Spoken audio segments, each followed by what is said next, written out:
kepahaman di dalam hati kita semua. Baik, seperti biasa,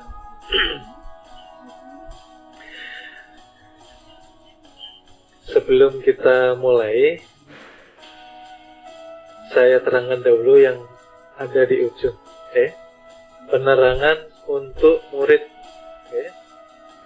Diberi kotak karena selain murid tidak mendapatkan penerangan. Jadi apabila kita ingin mendapatkan penerangan, haruslah kita menjadi murid dari perguruan kita. Dan di sini ada perguruan ilmu ma'rifatullah. Bahwa perguruan itu adalah tempat untuk berguru, ilmu adalah pemahaman, ma'rifatullah adalah pengenalan diri, dan nantinya akan mengenal Allah Ta'ala. Paham ya? Jadi perguruan kita mengajarkan ilmu kenal diri dan nantinya mengenal Allah Ta'ala. Kitab suci Al-Quran yang merupakan cahaya kehidupan umat Islam untuk selamat di dunia nanti sampai di akhirat. Al-Quran dipasangkan dengan sunnah Rasulullah. Karena Rasulullah diturunkan ke bumi, salah satu di antara tugasnya ialah memperbaiki akhlak budi pekerti umat itu sendiri. Makanya malu ini termasuk di dalam iman. Kalau tidak punya malu berarti tidak tahu diri, karena tidak pernah mengkaji sejatinya diri kita itu sendiri. Kalau sudah seperti ini, apa yang mau kita banggakan? Kita bisa bergerak nyata-nyata karena ruh. Makanya kita mengatakan yang berwudu itu rohani, yang diwudukan badan jasmani, yang sholat badan rohani, yang disolatkan badan jasmani. Tidak percaya? Dipisah. Badan rohani istirahat, badan jasmani duluan wudu. Kira-kira bisa berwudu badan jasmani tanpa rohani ini tadi. Kalau mayat bisa berwudu, kabur semua orang. Kita ilmu nyata. Kalau sudah tahu nyatanya, ya kita harus tahu diri kepada Allah. Jangan sembarangan. Kita ini hidup di buminya Allah, kita hidup dalam liputannya Allah. Lah kok masih tidak mau tobat-tobat? Itu bagaimana kita? Kok masih mempertahankan sifat-sifat yang tidak baik di dalam hati ini? Kapan kita mau memperbaiki diri? Setiap hari umur kita berkurang, setiap hari kita mendekati kuburan kita, setiap hari kita mendekati perjanjian kita kepada Allah. Kita pasti pulang. Makanya dunia ini hanya tempat persinggahan, untuk mencari ilmu kembali pulang dengan selamat, sempurna. Seperti itu. Nah, kalau dunia ini dianggap akhir kehidupan, akhirat tidak akan terpikirkan. Akhirnya hidup santai-santai saja, menyibukkan diri yang tidak ada kaitannya dengan akhirat. Itulah kita yang rugi, karena waktu tidak akan kembali.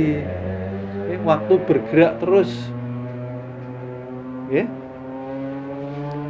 waktu terus mendekatkan kita kepada perjanjian kita.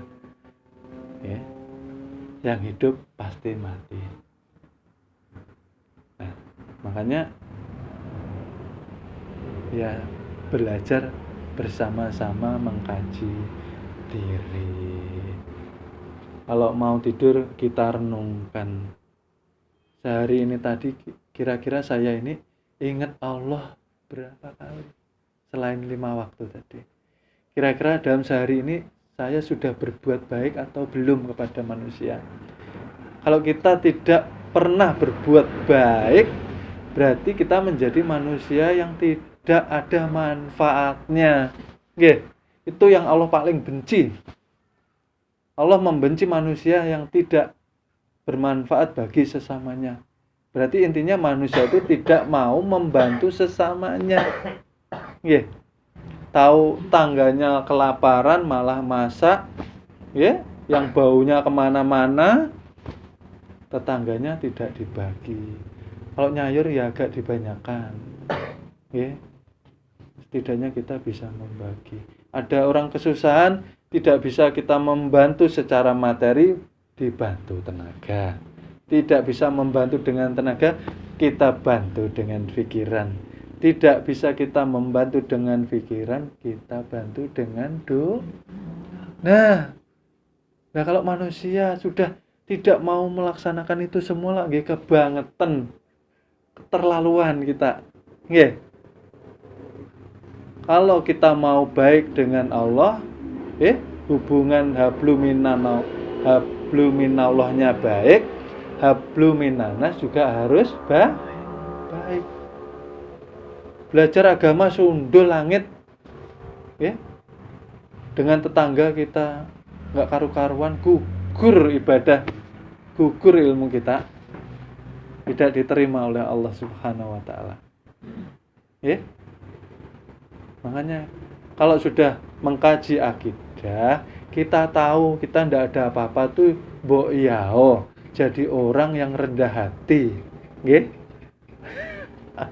Ilmu syariat itu kita kaji untuk kita amalkan supaya kita tahu ini loh ibadahnya Rasulullah seperti ini syariatnya. Kita jalankan, bukan untuk kita perdebatkan. Nggih. Kalau sudah kita berdebat, maka ilmu itu akan hilang keberkahannya. Paham ya? Makanya saya berpesan ke semua murid, jauhi perdebatan. Ya, baik kita diam mengalah. Kita doakan semoga mendapat hidayah. Seperti itu. Makanya semua murid diajarkan untuk selalu baik sangka kepada Allah maupun kepada umatnya. Karena manusia ini sifat dasarnya semua baik, tidak ada yang tidak baik. Ya. Tapi kenapa timbul maksiat? Kenapa timbul kejahatan? Karena ini kita kembali membahas ranah nafsu. Nafsu 4 yang Allah titipkan untuk menyempurnakan manusia ini tadi, dari kecil tidak pernah dididik untuk taat dan patuh kepada Allah.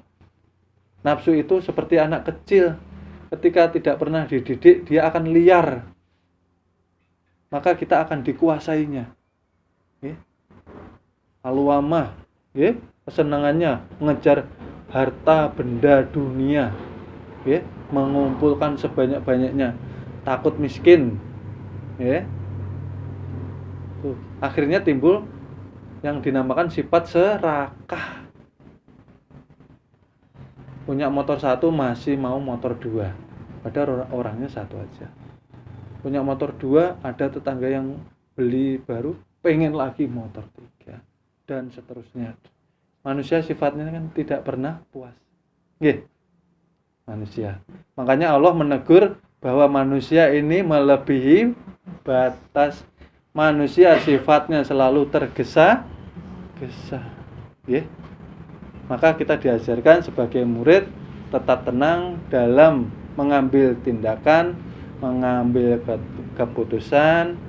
Kita jangan terburu-buru. Menghadap ke Allah, minta petunjuk, jalankan sholat istikharah. Jangan karepe piyambak, jangan maunya sendiri. kita mengikuti Allah, minta petunjuk kepada Allah. Nggih, karena yang adil hanyalah Allah. Nggih. Kadang-kadang manusia merasa sudah paling benar, paling baik, ternyata belum. Nah,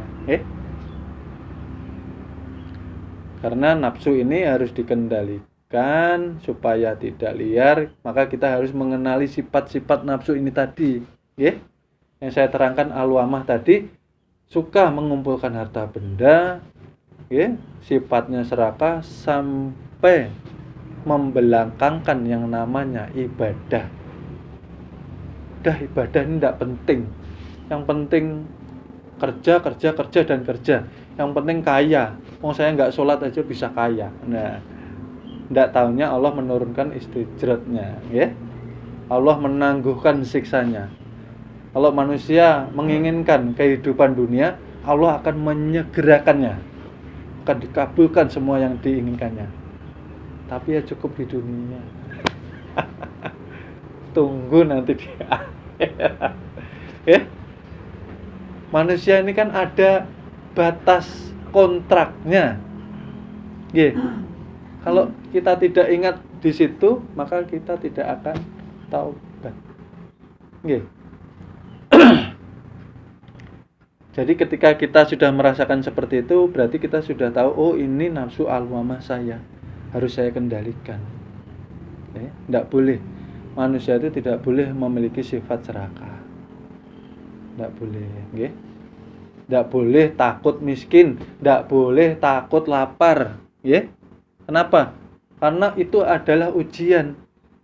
Maka Allah sudah mengatakan, saya akan menguji hambaku, Allah berkata, aku akan menguji hambaku dengan sedikit kelaparan, dengan sedikit kemiskinan.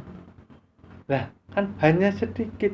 Barang siapa menjadi hamba yang bertakwa, tetap teguh kepada Allah Ta'ala, sabar dalam menjalannya, maka ya tidak selamanya mau miskin.